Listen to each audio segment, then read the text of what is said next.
Welcome back to the show, everybody. We got a great one lined up for you today. And you know what? And a little something extra special for you, too. 85-cent XRP. We have broken out, ladies and gentlemen. According to the technical analysts, it's onward and upward from here. Obviously, we'll retrace at some point, but where do we stop? No one knows, or do they?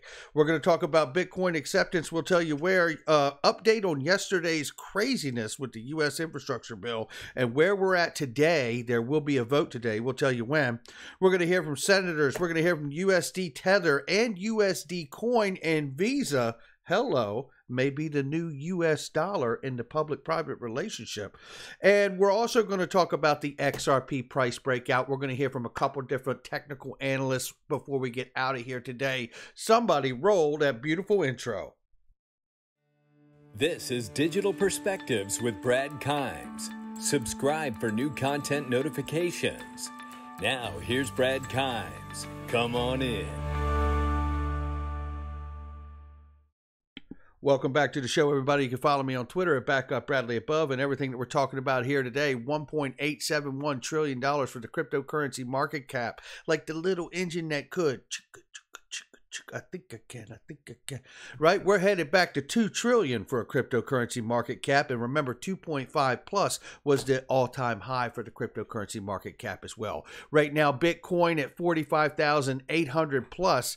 We see Ethereum at 3,100 plus, Cardano at $1.58 plus, and we are looking at XRP right now at 85 cents, 85.03. We're up 18.60% on the 7-day. Let's look at the range of the price because that is important as well. Low end of the XRP price is at 0.7985. The high end of the range is at 0.8556, which we were just at not too many minutes ago. So let's go ahead and keep an eye on that. Remember, we get the low end range of that XRP price above 82 cents. Hello, goodbye. We're going to $1 or more, right? That's what the technical analysts tell us. All right, looking right here, this is why I tell you guys, outstanding, check them out. Link2, since February 2020, Link2 has made 93 investment in 21 companies. Of these, Coinbase, SoFi, Marqeta, Robinhood app have completed their exit, and Better.com, Acorns, NerdWallet, Kraken, and Innovium are in the process of exiting as well. If you're interested in private equity, I tell you all the time, click the link in the description in the comment box, link2.com, baby. Yeah, it's where you get all the premier private equity of the crypto blockchain world and AI and data collection and many other advanced companies and technologies. And I'm telling you, it has been amazing to watch what is happening to these companies. Make sure you check out the link in the description in the comment box. And by the way, Coinbase, which is, Coinbase was listed there, was 32 bucks. IPO, went public for almost $400. Imagine catching that profit swing. Make sure you sign up and register and check out with them. All right, looking right here, we see James Rule XRP. He says, boom, awesome, but you'll miss half the movie waiting for the transaction because AMC Theaters is now going to accept Bitcoin in the U.S. by the end of this year. And you know it's a sad state of affairs because James Rule XRP is telling the truth. You could miss an entire movie waiting for a Bitcoin transaction to go through. That's a damn shame. Now let's get into it and shift gears. The U.S. infrastructure bill. There was a deal on the vote, the amendment, and they came together and they did amazing bipartisan work. And then the senator from Alabama just crapped all over it because he wanted money for a military bill that he's interested in. And this is the problem with Congress, Senate, or House of Representatives, or the executive branch. It doesn't matter, right? To just get a up and down vote on something without some leech wanting something for their self and their own state or whatever they claim it is. And in this case, you know, the senator from Alabama claims it's for the country's protection or what have you. It's like, vote on a damn bill and then make your own bill and make that so sound that you can only get the support from everybody on both sides. God forbid that idea is lost on so many. All right, so here we see here from Brian Chung. It says U.S. Treasury Secretary Yellen, Toomey, Warner, Loomis, Sinema, Portman, crypto compromise. This is before we got the bad news of the objection in the unanimous consent vote because of the senator from Alabama, who I understand is retiring, thankfully. But looking at this, you know, there's been a lot of question. And let me just go to the next piece here because it sets it up. And it's Jake Chervinsky who says, we need to have a longer conversation, as Jeff Stein said. Because he said, first, Jeff Stein said, I can confirm the Treasury was consulted on this crypto agreement and does not oppose. And then Jake Chervinsky says, we need to have a longer conversation about why Congress is delegating its legislative power to unnamed, unelected officials in the Treasury Department, but that can wait until after the vote on this amendment. Now, which we did not get yesterday, and now stay with us here, and Michael Val 5 Links breaks the news ever so gently. Unfortunately, the compromise amendment did not pass since there was a unanimous consent thanks to the objection of Senator Rich Shelby from Alabama. Appreciate it. Yeah. All right. Now, here we can see this clip here from when they thought they had the compromise figured out and they were going to put this to a unanimous vote. But there's some interesting remarks that are said inside of this minute 36. And I want to catch them because it goes outside of just the U.S. infrastructure bill, by the way, which will have a vote at 11 a.m. Eastern time this morning on the whole bill. Now, if that gets through with the language that isn't proper, they're going to have to come back and clean the mess up somehow, right? I know. Obviously, it's, you know, common sense has eluded most of them. But nevertheless, I want to play you this clip, and then I will grab in here where we need to stop because it deals with something that is extremely important and awful timely. These comments are, knowing that we have such amazing things happening with private stable coins a la USD Coin and Circle. Let's listen here.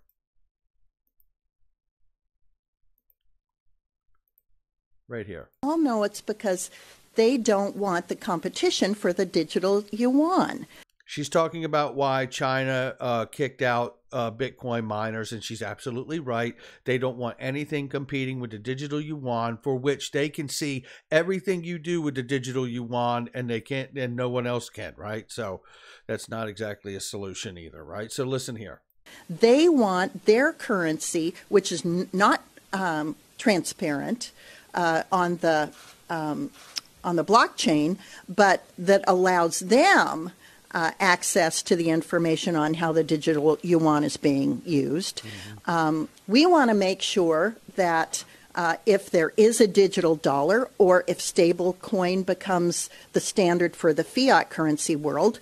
Oh, did you hear what she just said? Let me give you that again. If there is a digital dollar or if stable coin becomes the standard for the fiat currency world. If stable coins become the standard for fiat currency world, suggesting that CBDCs might be looked at least from the U.S. point of view, as a wholesale back-end instrument inside the central banking clearinghouse system, possibly, right? And the stablecoin being the retail consumer citizen use on the front end. Now, this looks a lot like what we're really starting to see roll out. And you look at the argument that Tether's making. They're like, listen, we've had lots of people say that we're not properly backed. Well, they've had a separate independent accountant which found that Tether's tokens are 100% backed by its reserves. Well, that is on the heels in response to this momentum that has been coming from Circle and Jeremy Allaire and the USD coin. Please don't forget, and maybe you don't know, Brian Brooks said when he was at the OCC, he did an interview for which I've been looking for and I haven't been able to kick it up. And if anybody does, please tag me and send it to me. It was Brian Brooks and Jeremy Allaire talking. And they both agreed when Brian Brooks, he was at the OCC when they had the interview, but they talked about his time when he was the chief legal officer at Coinbase before that. And they both admitted that they worked on the USD coin project together, and it was one of the most important things they've worked on in their entire careers. Think of that for a moment. Both of these gentlemen have done some amazing things, and they cite the USD coin as the most important thing. Well, if you think about how the U.S. could instantly get to the front line of this fourth industrial revolution that everyone clearly identifies that they're so behind in, it's the public-private relationship, isn't it? Circle, the digital payment company that issues USD coin, the world's second largest stablecoin, has announced plans to become a full reserve national digital currency bank in the U.S. Well, if I'm not mistaken, does it not sound like that Cynthia Loomis kind of understands that too? That if there is a digital dollar, or if stable coin becomes the standard for the fiat currency world, and that the non-fiat currency world can grow and interface with the fiat currency world, that you'll have sort of the best of both worlds. Isn't that in fact what we just were watching here? Tether's not becoming a national digital currency bank. Circle is. And it's to solve the problem of the Tethers of the world, isn't it? Visa's not working with USD Tether. They're working with Circle, which has USD coin. Couple these things and the timeliness of this, and does it not look like the United States is preparing to launch a public-private relationship with Circle in order to provide a reliable and accountable private stablecoin that can serve as the US dollar? And it is official. Shout out to Joan Eagle Bronson, who is recovering. And we know from the pandemic, I can't say the term because we've had trouble here on the channel with the terminology. We got to be careful with the verbiage. But wishing Joni all the best and anyone else who's been affected by the virus. But it's official. Cryptocurrency is infrastructure, says CNN Politics. And they're right. It's in the U.S. infrastructure bill. This is exactly why, and the bill doesn't mention much other than it was in the infrastructure bill, as you can imagine. But the reality is, it's the acknowledgement. What have we been covering here?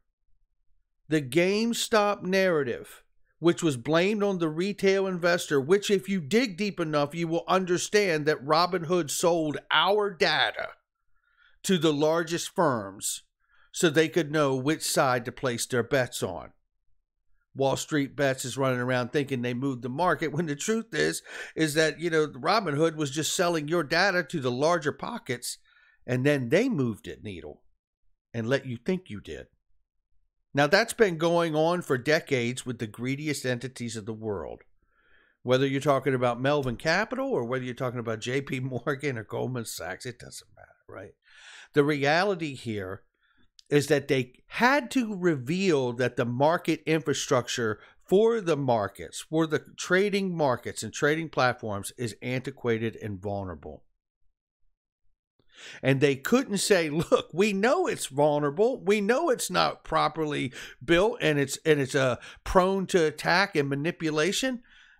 But we know that, but we're not going to tell you it's because we've been doing it. We have to come up with something else. So Wall Street Bets became the fall guy.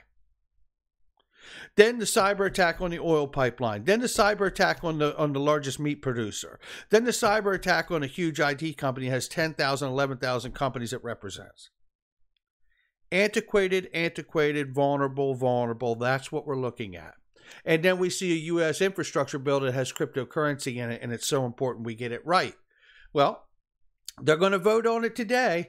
And they're going to vote on it, apparently, if I understand the process correctly, they're going to vote on it today with the language that is in it.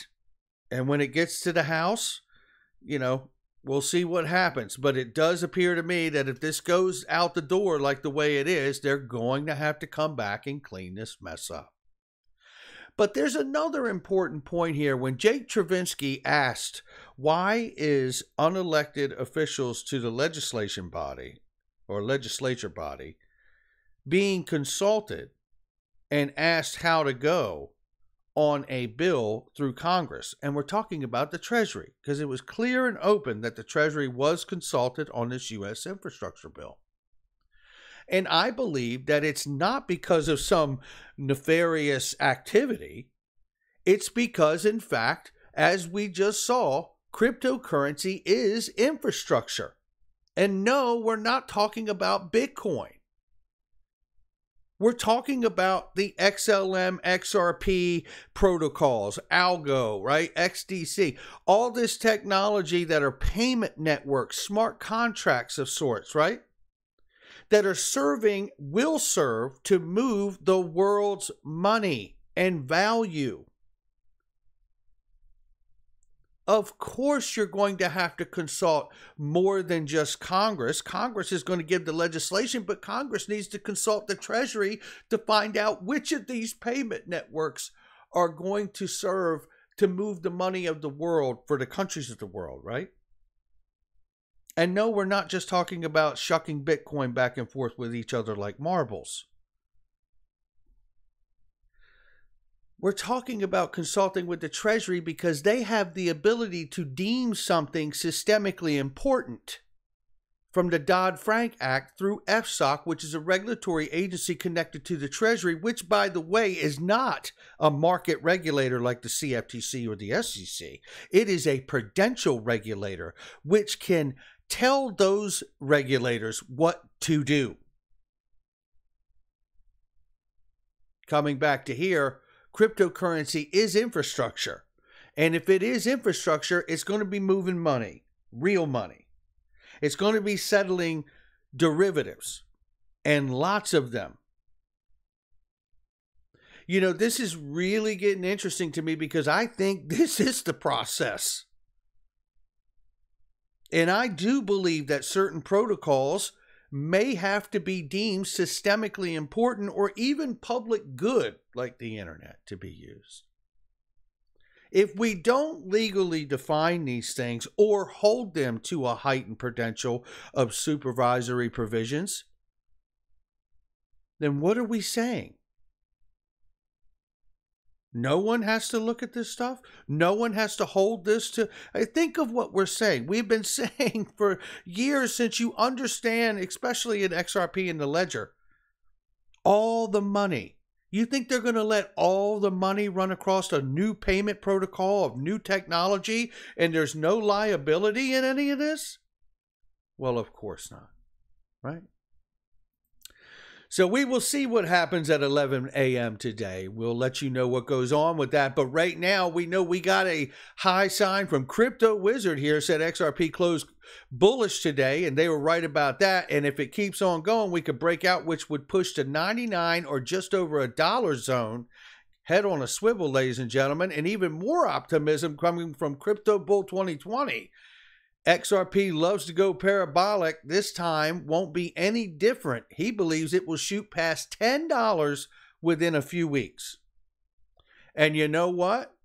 The one and only Coins Kid is coming in here, and I want you to listen what he says here about the pullback and looking at the chart and kind of pulling out a little bit. Get that 30,000 foot view of what's going on. And maybe, just maybe, what we're looking at is a giant cup and handle forming. Uh-oh, let him tell you. Hey, look at this pattern. Someone actually commented, it says, look at the multi-year cup and handle that XRP is forming right now. And you can see that if we do go on here and we start to break up and do stuff like this and what's this trend line, look at this whopping big cup and handle pattern just there. You know, who knows where the top is, who knows where the bottom is, and you start to retrace and come back up and then you break the high. You know, you're looking at a further appreciation from that break of the all-time high there of this large, and it is all projection. It doesn't doesn't mean it's going to happen. You know, nothing I say on this channel is guaranteed. I've not got a crystal ball or anything like that, but I do like to do these like little future thought experiments right here for XRP. Look, and you go to the bottom of the basin of the cup and handle pattern, you know, multi-year cup and handle pattern, and let's say we do come up and we break the all-time high and we form some kind of big cup and handle pattern. You are looking at a lovely little upside projection there, and a target of around $6.61 off this big large cup and handle for XRP. And you know, this is where you may start to see it absolutely go parabolic here and come up to these fib extensions that we do anticipate to hit in this bull run. You know, who knows? No one knows, but these are projections going forward, and as long as we can retain market structure and support and not lose these lows that we create for ourselves right now and enter the bear market, which I've shown you and been fully transparent, okay? And he has been fully transparent for anything that could roll over in price, and we have to pay attention for that too, because as he said, no one's saying these things will happen. This is what the possibilities are: upside the chart, downside the chart. Okay, and that's what I love about his predictions and all the other technical analysts that we take a look at here today.